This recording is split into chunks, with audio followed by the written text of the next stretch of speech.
High friends, welcome back to our channel tell stories Tamil. இன்னைக்கு episode 92 பார்க்கலாம். Episode எப்படி start ஆகுதுன்னா, ரக்ஷித் அப்ராஜிதா கிட்ட போயிட்டு, நீ ஜாபை குவிட் பண்ணணும்னு அவசியம் இல்லை, அவசரப்பட்டு எந்த டெசிஷனும் நீ எடுக்காத, நம்ம உண்மையை நிரூபிப்போம் அப்படின்னு சொல்லிட்டு இருக்கான். ஆனால் அவளோட பிளேஸ்க்கு போய் அவளோட திங்ஸ் எல்லாமே பேக் பண்ணிகிட்டே இருக்கா. அப்ராஜிதா சொல்கிறா, எனக்கு யாருக்கும் எதையும் நிரூபிக்கணும்னு அவசியம் இல்லை அப்படின்னு சொல்லிட்டு அவள் அங்கேருந்து கிளம்பிடுறா. ரக்ஷித்தும் அப்ராஜிதா பின்னாடியே போகிறான். மெக்தானி வந்துட்டு ஈரா கிட்ட தேங்க்ஸ் சொல்றாங்க. நீங்க மட்டும்தான் நம்புனீங்க அப்படின்னு சொல்லிட்டு இந்த கான்ட்ராக்ட் பிரேக் பண்ணல அப்படின்ட்டு சொல்லிடுறாரு. கார் பார்க்கிங் வரைக்கும் போயிடுறாங்க. ரக்ஷித்தும் எவ்வளவோ சொல்லி அப்ராஜிதாவை போகாமல் இருக்கிறதுக்கு ட்ரை பண்ணிட்டு இருக்கான். பட் அப்ராஜிதா என்ன சொல்கிறேன்னா, நான் எத்தனை நாளைக்கு நான் நிரூபிச்சுட்டே இருக்க முடியும், கல்யாணம் பண்ணுறதுலேருந்து டிவோர்ஸ் வாங்கின வரைக்கும் எல்லாமே நிரூபிச்சுட்டே இருக்கணும், டிவோர்ஸ் பண்ணால் கேரக்டர்லெஸ் இல்லைன்னு நிரூபிக்கணும், தனியாக வாழ்கிறதுக்கு முடிவெடுத்தால் அதுக்கும் நிரூபிக்கணும், இப்போ ஆஃபீஸில் யாராவது மிஸ்பிஹேவ் பண்ணால் அதுக்கும் என் மேலே தப்பு இல்லைன்னு நிரூபிக்கணும், எத்தனை நாளைக்கு என்னால் நிரூபிச்சுட்டே இருக்க முடியும் இந்த சொசைட்டிக்கு, என்னால் முடியாது அப்படின்னு சொல்லிட்டு அவன் அங்கேருந்து கிளம்பிடுறா. விவான் அண்ட் ஆர்வை காட்டுறாங்க. விவான் ட்ராப் பண்ணியிருப்பான் ஆர்வை. அப்போது பாய் சொல்லிட்டு கிளம்பும்போது இங்கே ரோஹன் பார்த்துருவான். ஸோ யார் உன்னை காரில் ட்ராப் பண்ணது அப்படின்னு கொஷின்ஸ் கேட்டுட்டு இருக்கும்போது இவ சொல்லுவா, என்னோடய ஃப்ரெண்டு ஷில்பா தான் அப்படின்னு சொல்லிட்டு போயிடுவா. அப்புறம் இவன் ஷில்பா கால் பண்ணி கேட்கும்போது, என்கிட்ட கார் எதுவும் இல்லையே, நானே பெட்ரோலுக்கு காசு இல்லாமல் சைக்கிள் வாங்கலான்ட்டு இருக்கேன் அப்படின்னு சொல்லியிருப்பா. ஸோ இவன் யோசிச்சுட்ருக்கான், ஏன் ஆறு போய் சொன்னான் அப்படின்ட்டு. ஆஃபீஸில் நடந்தது எல்லாமே ஈரா கால் பண்ணி ஷீலா அண்ட் சுதா கிட்ட சொல்லிடுவா. ஸோ அவங்களும் ஹாப்பி ஆயிடுறாங்க. ஃபைனல்லி அப்ராஜிதா ரக்ஷித் லைஃப்பை விட்டு போயிட்டா அப்படின்னு சொல்லிட்டு அங்கே பேசிகிட்டு இருக்கிறது அரவிந்த் கேட்டுட்டு, எப்பவுமே தோக்காத ஒரு பொண்ணை யாராலும் தோக்கடிக்க முடியாது அப்படின்னு சொல்லிட்டு அவர் அங்கிருந்து ஆஃபீஸ்க்கு போகலான்னு நினச்சிட்டு வெளியே ஆட்டோவை கூப்பிடுறாரு. ஆனால் இவருக்கு அட்ரஸ் தெரியல. அரவிந்த் திருன்னு முழிச்சிட்டு இருப்பார், எங்கே போகிறதுன்னு தெரியாமல். ஆட்டோ டிரைவர் சொல்லிடுறாரு, அங்கிள் நீங்கள் வாங்க, உள்ளுக்காந்து யோசிச்சு சொல்லுங்க, எங்கே போகணுமோ நான் கூப்பிட்டு போகிறேன் அப்படின்னு சொல்லிடுறாரு. ரக்ஷித் இன்னைக்கு ஆஃபீஸில் நடந்தது எல்லாமே அவனோட கேபினில் உட்காந்து யோசிச்சுட்டு இருக்கான். அப்ராஜிதா கேபின்குள்ளே வரா. அப்போ ரக்ஷித் சொல்லிட்டு இருக்கான், எனக்கு தெரியும் நான் இந்த தடவை மாட்ட மாட்டேன், நீ இங்கே இல்லைன்னு எனக்கு தெரியும், திங்கிங்கில் நீ இருக்க, இப்போ நீ என்னோட லைஃப்குள்ளே வர முடியாதுன்னா எதுக்கு என்னோட திங்கிங்கில் மட்டும் வராத, எனக்கு ரொம்ப ஹர்ட் ஆகுது அப்படின்னு ரக்ஷித் சொல்கிறான். அப்போ சொல்கிறா, ப்ளீஸ் கேளுங்க அப்படின்னு சொல்லிட்டு ரக்ஷித் ரிப்ளை பண்ணுறான், என்ன கேட்கணும், கேட்குறதுக்கு எதுவுமே கிடையாது, உனக்கு நடந்தது ரொம்ப தப்புன்னு எனக்கு தெரியும், ஆனால் நான் உன்கிட்ட ஏதாவது சொன்னேன்னா உன்னோட உண்மையை நிரூபிக்கிறதுக்கு நீ எனக்கு ஏதாவது ஒரு சான்ஸ் கொடுத்தியா? இல்லை. ஏன்? எனக்கு உன் மேலே கம்ப்ளீட்டாக நம்பிக்கை இருக்குது, ஆனால் உனக்கு என் மேலே ஒரு துளி கூட ட்ரஸ்ட் கிடையாது. ஏன் என் மேலே சுத்தமாக உனக்கு ட்ரஸ்ட் இல்லை? உன்னோட ட்ரஸ்ட் நான் கெயின் பண்ணணுன்னா நான் என்ன தான் பண்ணணும்? நான் என்னோட உயிரையே பணயம் வச்சுட்டேன், ஆனால் நீ எப்போவுமே என்னை விட்டு தூரமாக தான் போக பார்க்குற. கோர்ட்டில் வக்கீல் உன்னை ஏதாவது சொல்லிட்டா தூரமாக போயிடுற, உனக்கு டிவோர்ஸ் ஆனால் தூரமாக போயிடுற, உன்கிட்ட ஏதாவது ஒரு லூஸ் ஏதாவது சொன்னால் தூரமாக போயிடுற. என் கூட ஆஃபீஸில் இருக்கணும்னு சொல்லிட்டு 3 months நோட்டீஸ் பீரியட் நான் உனக்கு கொடுத்தேன், ஆனால் நீ என்ன பண்ண, திரும்பவும் தூரமாக போக ட்ரை பண்ணுற அப்படிங்கிறான். என்னால் உன்னை விட்டு தூரமாக போக முடியாது, ஆனால் உன்னால் என்னை விட்டு தூரமாக போக முடியுது.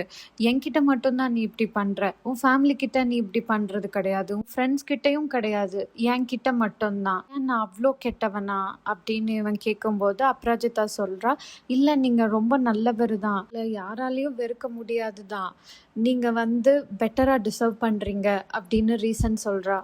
ரக்ஷித் சொல்கிறான், இல்லை எனக்கு யாரும் வேண்டாம், நீ தான் வேணும், இப்போ நான் என்ன தான் பண்ணணும்னு சொல்லு, நீ எனக்கு வேணும், அதுக்கு நான் என்ன பண்ணணும் அப்படின்னு கேட்குறான். பூ சொல்கிறா, ஒன்றும் பண்ண தேவையில்லை, நான் ஒரு பொருள் கிடையாது அப்படின்னு சொல்லிட்டு அவ சொல்கிறா. பூ நான் போகணும் இங்கிருந்துன்னு சொல்லும்போது ரக்ஷித் அப்பூவை விடாமல் ஹக் பண்ணிக்கிறான். இல்லை நான் உன்னை எங்கேயுமே விட மாட்டேன் அப்படின்னு சொல்லிட்டு அவள் போகணுன்னு சொல்கிறா. இல்லை முடியாது, நான் விட மாட்டேன் அப்படின்ட்டு அவன் சொல்லிட்டு இருக்கான். கடைசியில் பார்த்தா அது ஒரு ட்ரீம் தான்.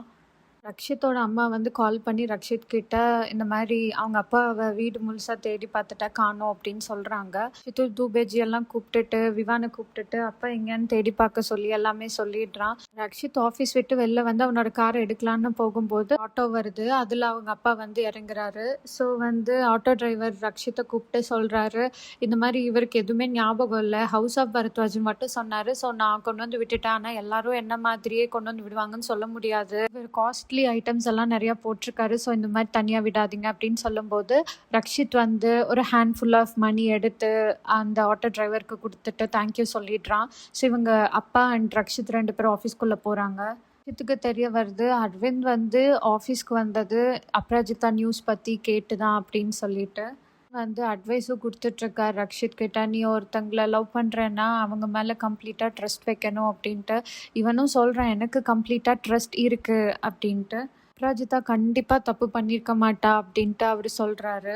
அவளை தோக்க விடாத, அவளை திரும்ப கொண்டு வா அப்படிங்கும்போது ரக்ஷித் சொல்கிறான் கண்டிப்பாக நான் அவளை தோக்க விட மாட்டேன், நான் திரும்ப அவளை கொண்டு வருவேன், இந்த ஆஃபீஸ்க்கும் சரி என்னோட லைஃப்லேயும் சரி அப்படின்னு ரக்ஷித் சொல்கிறான். அப்போது அவளோட வீட்டுக்கு போகும்போது மாலதிக்கு இது எதுவும் தெரியாதெல்லாம் அவங்க என்ன பண்ணுறாங்கன்னா ஸ்வீட்லாம் செஞ்சு வச்சுருக்காங்க. உன்னோட ப்ரெசன்டேஷன் நல்லபடியாக போச்சுல்ல அப்படிலாம் சொல்லிட்டு ஸ்வீட் கொடுக்க போகிறாங்க. அப்போ தான் அப்போது இங்கே நடந்ததெல்லாம் சொல்லிகிட்ருக்கா. ஸோ அவங்களுக்கு ஒரு மாதிரி அப்செட் ஆயிடுது. அதுக்கப்புறம் வந்துட்டு சொல்லிகிட்ருக்கா அப்போ கிட்ட உங்களோட பழைய சாரீ ஓல்ட் டிசைன்ஸ் எல்லாமே சோஷியல் மீடியாவில் ட்ரெண்ட் ஆகிட்டு இருக்குக்கா, நம்ம ரெஸ்யூம்லேயும் இதெல்லாமே அட்டாச் பண்ணிடலாம் அப்படின்னு ஆரும் சொல்லிகிட்ருக்கா.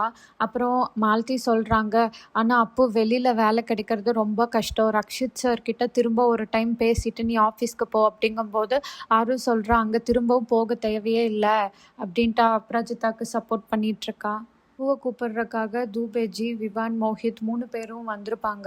இந்த மாதிரி மீட்டிங் இருக்குன்னு சொல்லிட்டு அப்புவை கூப்பிடும்போது அப்பு சொல்கிறா இல்லையே நான் ஜாப் குவிட் பண்ணிட்டேனே நான் வரல அப்படிங்கும்போது இல்லை இந்த மீட்டிங் கண்டிப்பாக வந்து தான் ஆகணும், நீங்கள் அப்படி ஈஸியாக குவிட் பண்ணிட முடியாதுல்ல சடனாக, பிகாஸ் இன்வெஸ்டர்ஸ்க்கு எங்களால் பதில் சொல்ல முடியாது, ஏன்னா கம்பெனி சைட்லேருந்து லீகலாக ஏதாவது ஆக்ஷன் எடுத்தால் எங்களால் உங்களுக்கு கண்டிப்பாக ஹெல்ப் பண்ணவே முடியாது, அதனால தான் கூப்பிடுறோங்கும்போது சரி ஃபேமிலிக்கு எந்த டென்ஷனும் ஆகிடக்கூடாதுன்னு சொல்லிட்டு அப்பவும் வரேன்னு சொல்லிடுறா.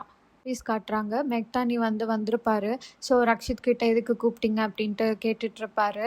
அப்புறம் அங்கே அரவிந்தும் இருப்பார். அரவிந்துக்கும் ஹாயெல்லாம் சொல்லிட்டு கேட்கும்போது அரவிந்த் நினச்சிப்பாரு அவன் ஆஃபீஸ் பாய்ன்னு சொல்லிட்டு.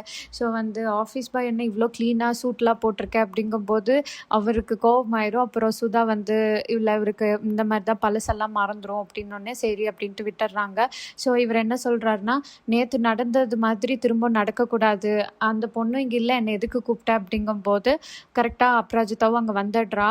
சொல்கிறான் நடக்காது மிஸ்டர் மெக்தானி, இப்போது இங்கே ஒரு விஷயந்தான் நடக்கும், பால் பாலாகும் தண்ணி தண்ணியாக பிரியும் அப்படின்னு சொல்லிட்டு, அதாவது உண்மை எது பொய் எது சீக்கிரமாக வெளியே வரும் அப்படின்ட்டு ரக்ஷித் கான்ஃபிடென்ட்டாக சொல்லிகிட்ருக்கான். இதோட இந்த எபிசோட் இன்றைக்கி முடிஞ்சு. உங்களுக்கு இந்த எபிசோட் பிடிச்சிருந்ததுன்னா லைக் பண்ணுங்கள், சப்ஸ்கிரைப் பண்ணுங்கள், முக்கியமாக சேனலை சப்போர்ட் பண்ணுங்கள், உங்கள் கமெண்ட்ஸை கமெண்ட் பாக்ஸில் சொல்லுங்கள். நாளைக்கு பார்க்கலாம். பாய்.